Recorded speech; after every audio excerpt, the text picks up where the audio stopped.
All right, UFC Fight Night, Vegas 98, I believe. Taira versus Brandon Royval. Um, I didn't do too well on this card.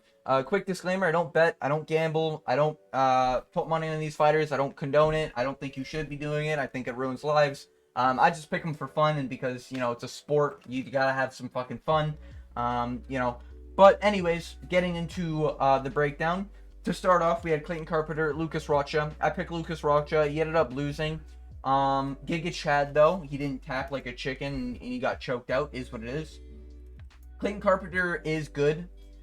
He's definitely not like terrible, but I'm sensing some fraudulence in his striking game. So we'll see how he does in flyweight. In flyweight, you kind of have to have best of both worlds.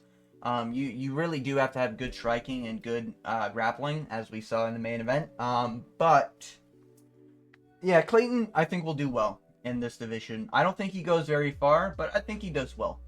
Moving on. Yeah, this whole story was basically Clayton got the back. Lucas likes to give his back. And he just gave his back to the wrong guy. I mean, it is what it is. Moving on, Dan Argueta versus Cody Haddon. I picked Dan Argueta. I thought he was just going to have that experience and kind of wear on Cody. And honestly, it was a good fight, but, it was close. I would still give probably every round to Cody, but I think every round was close. And it kind of sucks because that's like Dan Argueta's weakness. He just kind of just doesn't do enough. And we kind of saw that, but he's got one hell of a fucking chin. Let me tell you, he was getting hit with shots that I guarantee he got hit with a lot of shots that guarantee a KO if it wasn't Cody Haddon. That's what I was trying to go there.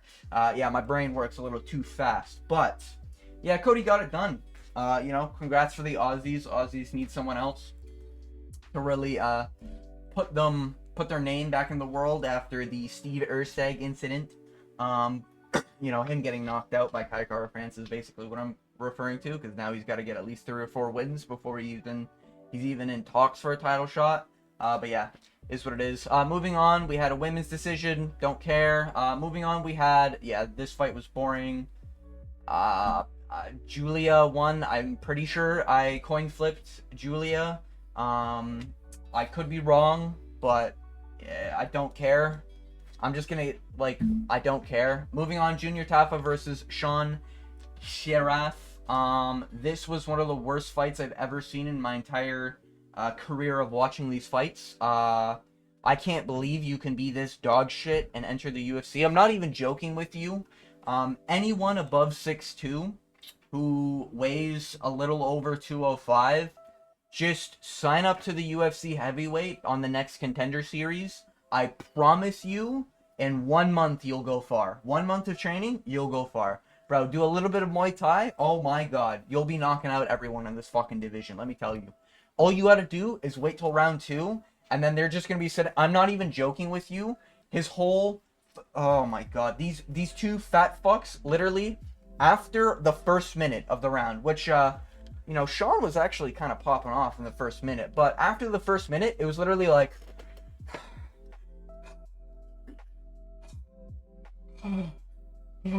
like they were just fucking gassed after the first minute. All right, you could have told me this was in fucking Mexico City and I would have believed you. All right, after that performance, absolutely terrible performance from both of them.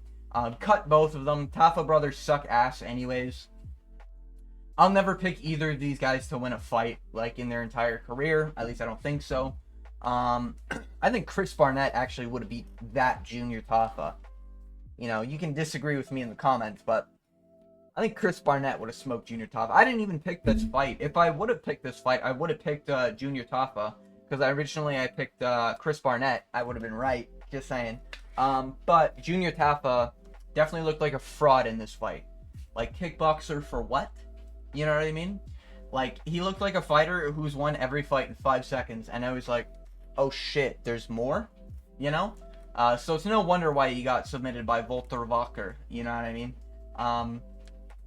Is what it is. Sean Sheriff got knocked out.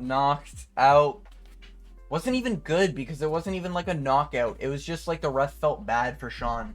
It was like, yeah, we're gonna call this fight standing because it's that dog shit. Truly one of the worst. Like, this is actually one of the worst fights I've ever seen.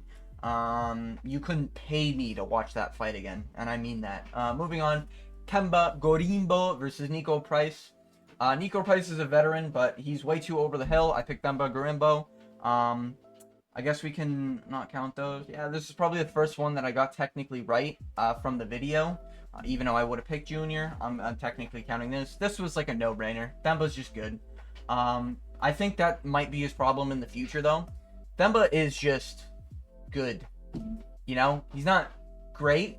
He's not championship level. He's not top 5 level. He's just good. And I think that's what I'm realizing with this Nico Price fight. You know, I picked Themba in a lot of fights, and I'm still probably going to pick him in a lot of different situations. But let's just say if Brian Battle gets a hold of him, you know, the Butcher going to go to work, all right? That's all I'm saying. Anyways, Themba Gorimbo won. Nico Price just didn't really have any answer for Themba. Themba was just getting takedowns. He was just landing more strikes. He was more active. He was landing the harder punches. Like, it just wasn't really close. Moving on, Jonathan Pierce we had versus Pat Sabatini. I thought I picked Jonathan Pierce only because Pat Sabatini has 0 chin. Like, his chin actually has 0 HP. So I think if Jonathan Pierce decided not to go to the ground, I think he would have knocked out Pat Sabatini, but Jonathan Pierce just has no IQ. I know Jacob from We Want Picks picked Pat Sabatini, so great pick from Jacob. Shout out to We Want Picks. If you're an actual degenerate gambler, that's where to go. They got really high success rates. They have like 6 different people, and it's $10 a month. Yeah, you probably already know them. Anyways, yeah, Jonathan Pierce. Just get rid of him. Get rid of all these guys, bro. All of them. Yeah, I guess we gotta enjoy Pat Sabatini for at least another 3 fights until, you know, his chin finally gives out when someone breathes in the wrong direction. Anyways, CJ Vergara, yeah, Tamirov. Don't know much about Tamirov. Looked like he fought a lot of cans. He's not bad. CJ just kind of like... CJ's whole thing this fight was like, I had a great weight cut, blah, blah, blah, blah, blah. And then he gets knocked out for his first time. Like CJ, what are we doing? CJ, what are we doing, bro? You know what I mean? Like, CJ, my brother. Like, what are we doing? You're getting knocked out in round 1. What are we doing? But it is what it is. Basically, Tamirov just landed a few shots and then CJ got wobbled. I think he got dropped. I think he did get dropped. It was like a stumble or something. But, yeah, he got wobbled, and then he covered his face, and then he got hit to the body, he crumbled to the ground, and then the ref called the fight. Really sucks for CJ. I think there's no direction for CJ. And, you know, good scrappy guy. I'd say keep him around just for tests. Like, I think he'd be a fun... I think he'd be a fun fight against Lucas Rocha. But, you know, you gotta give him striker... You gotta give him strikers who can't knock out people. That's how you make CJ Vergara fun. But that's kind of hard, I guess, at flyweight. And now it's just like, I think CJ, I think it might be time to call it a quits. How old is he? Like 35 now? 33? I mean, brother's got like 2 years and then he's gonna quit. Is what it is. Anyways, moving on, main card. Now this is where I did do very well. E-Rod for revenge, baby. Called it. Now I thought it was gonna be by KO. However, I did say that Daniel Rodriguez would go to the could go to the decision, and he did. This is one of Alex Morono's first time, I think, losing 2 in a row, or it's his first time losing 2 in a row. So,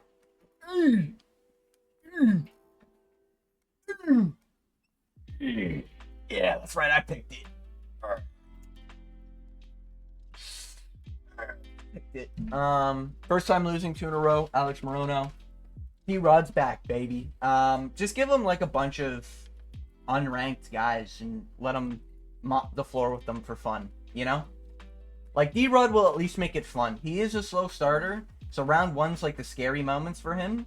But bro, round 2 and 3, just give him scrappers. Like give him like you can't give him Mark.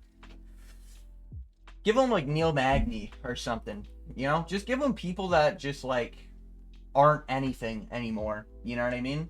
Like don't give him the prospects. Just give him like old guys over the hill that you just need to get out of the UFC already because they've overstayed their welcome. You know, D-Rod will clean them up, all right? D-Rod will fucking mop the floor with them, all right? D-Rod Vicente Luque, D-Rod Nick Diaz, D-Rod fucking Neil Magny. I can't think of many others. You know, when Themba goes on a losing streak, give D-Rod, stick D-Rod on him. You know, fun guy. He'll make a fight fun at least, you know? Moving on, we got Grant Dawson, Rafa Garcia. Rafa Garcia got taken down and got his ass beat. Other than that,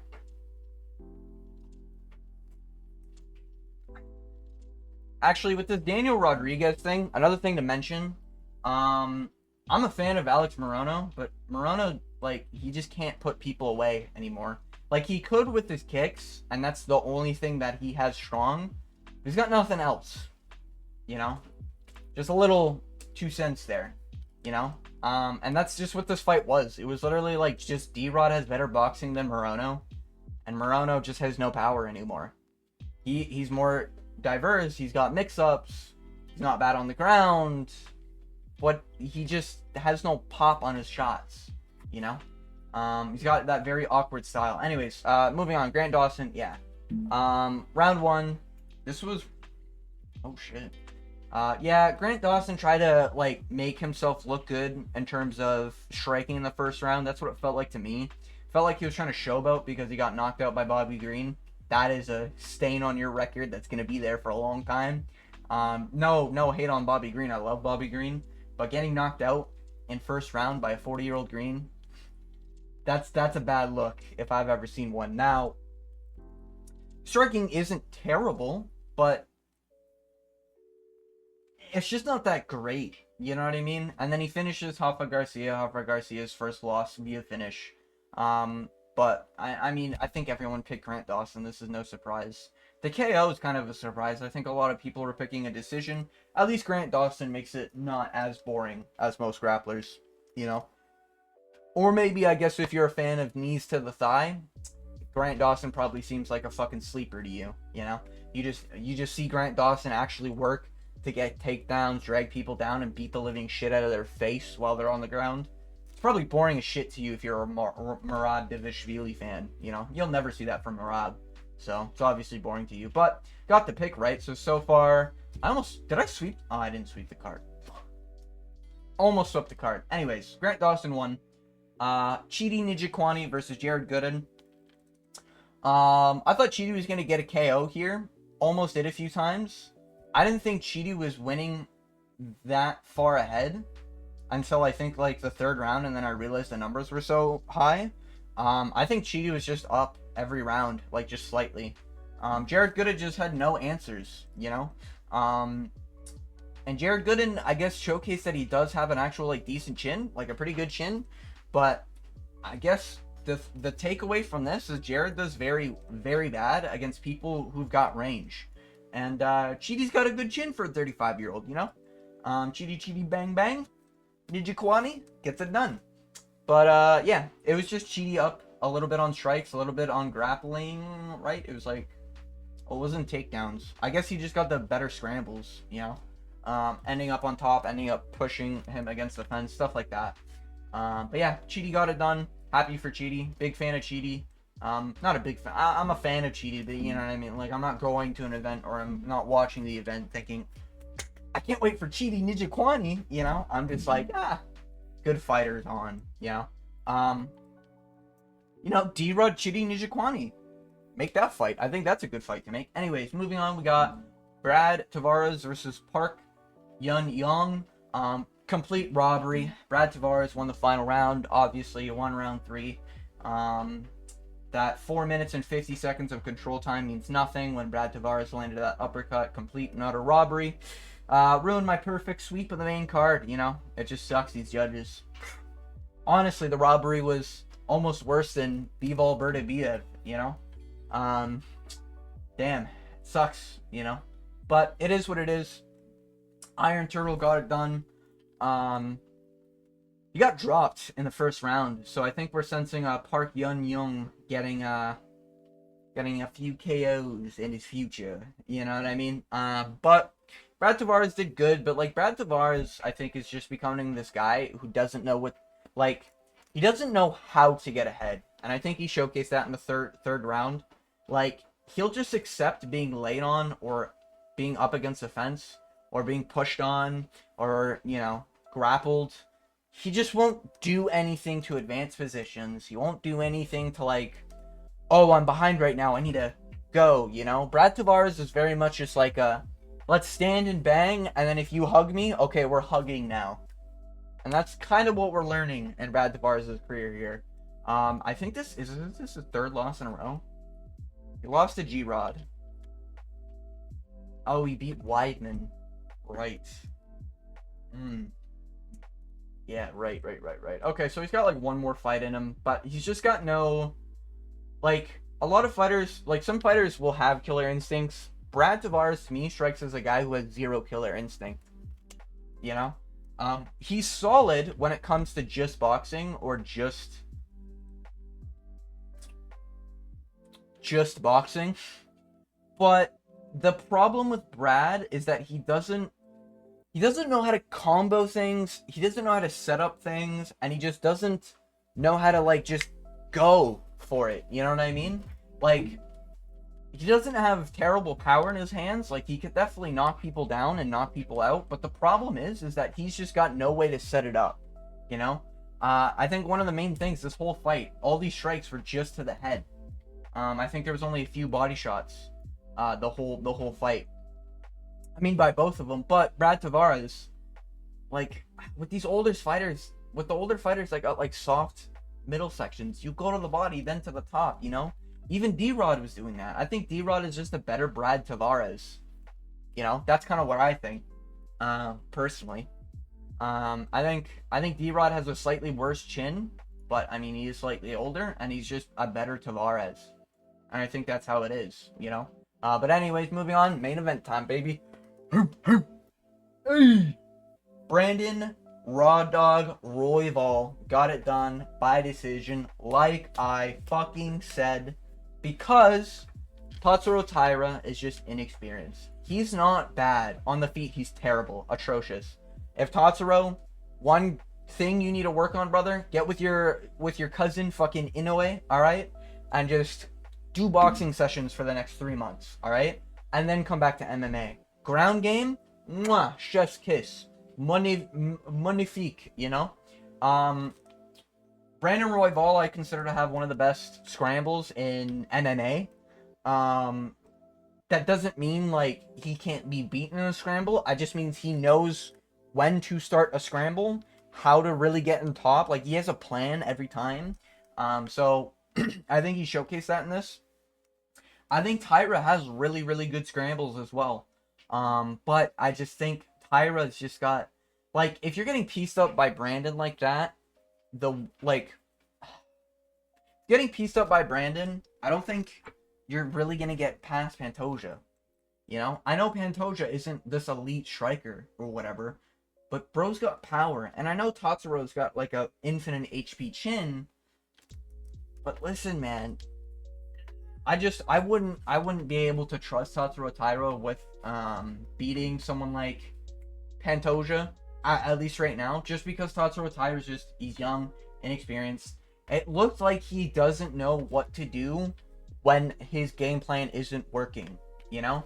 He had that fluke against, I think it was it Perez? Not Aylin Perez, Alex Perez, that's who it was. Yeah, he had that fluke because his shoulder popped out or whatever, right? And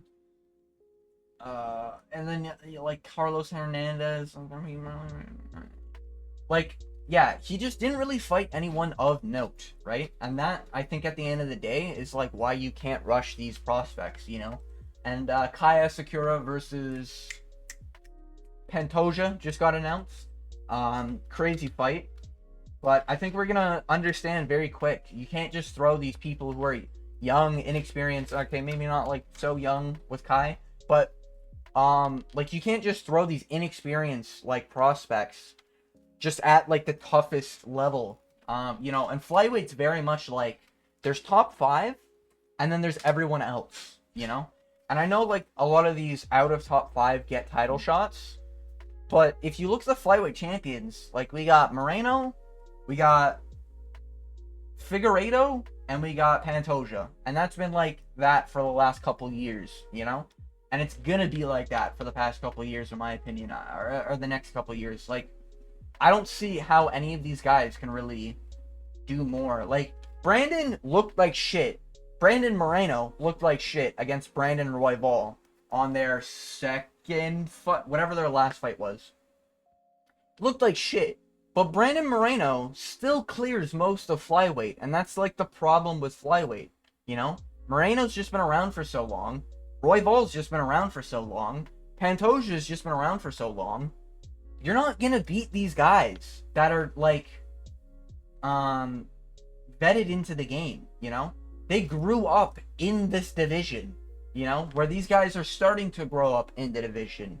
You know, they need more time to be like, oh shit, I'm rocked, I need to figure out what to do, you know? And get used to like, what happens if I'm dropped, what happens if I'm in this position, blah, blah, blah. The whole time it felt like Taira had a game plan, but it's like when the game plan wasn't going his way, as things were going on, like when he was on the back, he was slowly moving, and I know that's conserved energy, whatever, but it's like he was it felt like to me he was trying to figure out, fuck, this isn't really going my way, like I need to find something else to go to here, and it wasn't working, and I think that's what broke Taira, you know? Now I don't think it's a robbery. Some people are claiming robbery. I think it's fine. I think it's a fine decision. You know, maybe you could give 10-8 to Taira in one of the rounds. I don't even think it would matter. But overall, it's just a clean 3-2. Brandon Royval, he proved that he's got the cardio, he's got the striking, he's got the anti-grappling. You know, it just is what it is. Royval is almost like a... Royval is like a shorter... He's like a shorter, more cardio than technique Corey Sandhagen.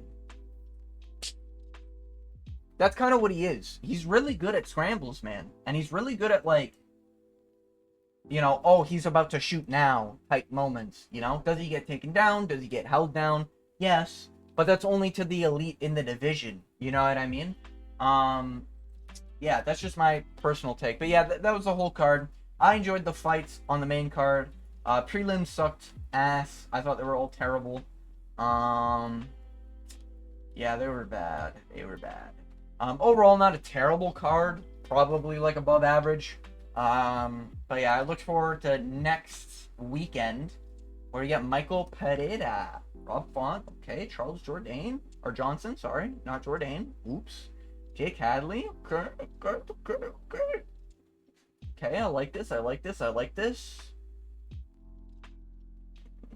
Damn, Robelis to Spain. Got knocked down that low from that loss, eh? Flex a suck at heavyweight, I guess. Taekwondo. Anyways, that's all I wanted to say. If you made it to the end of the video, I want to thank you for watching. And as always, I hope you have a good day.